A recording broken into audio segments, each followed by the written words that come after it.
Welcome back to another episode of Gaming Monsters. This time we're looking at another bit of Game Boy hardware. So this is the GBxCart RW, which is a flash reader and writer for Game Boy cartridges. It's from a company called Inside Gadgets in Australia, and I thought I'd do a bit of a review today about it and give you an idea of what I think of it.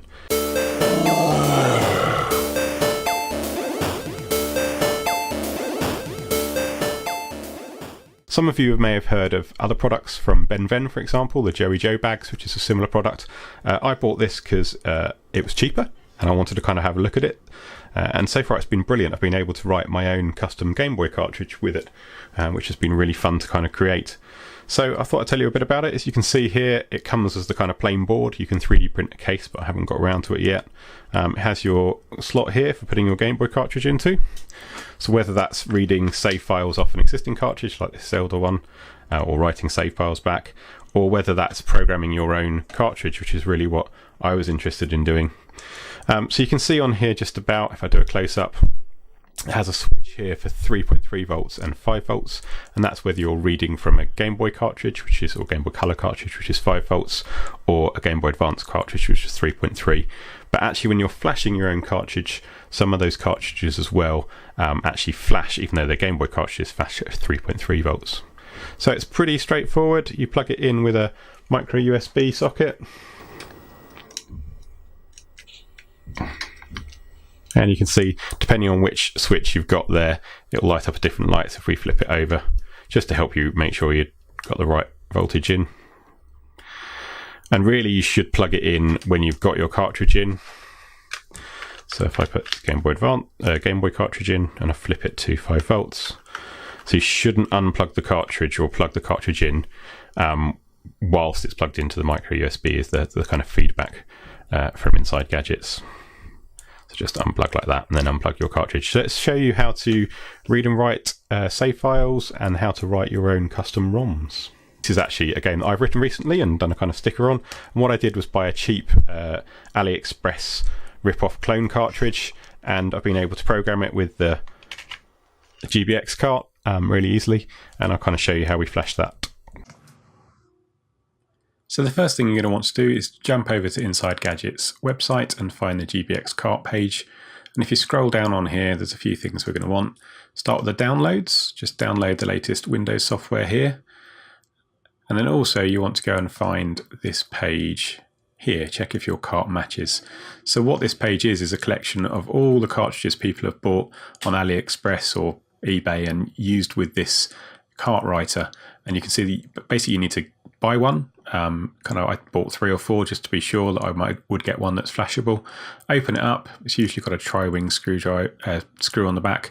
Open it up and see if it exactly matches some of these, or usually it pretty much matches when you check sort of names on the chips, etc. The one that I am flashing here, it's pretty much this one. It almost matches this number here. So I'm going to use the M29W640.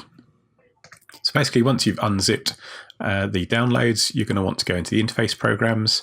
I didn't need to actually install any driver, but there is a driver in case you do, and the manual will tell you more about that. But basically, when you plug in the GBX into your micro SD, if you need to go and kind of look at the page and see what voltage your particular cart needs to be flashed at. Mine actually needs to be flashed at 3.5, even though it's a Game Boy cartridge. And when you plug it in, you should actually see in Device Manager this USB serial turn up. So if you go and look under ports, and what you need to find out is this, the name of the communication port, COM14, because we're going to need that. So if you go into Interface Programs, open the GBxCart RW GUI, so Graphic User Interface, and double click on the normal Windows one.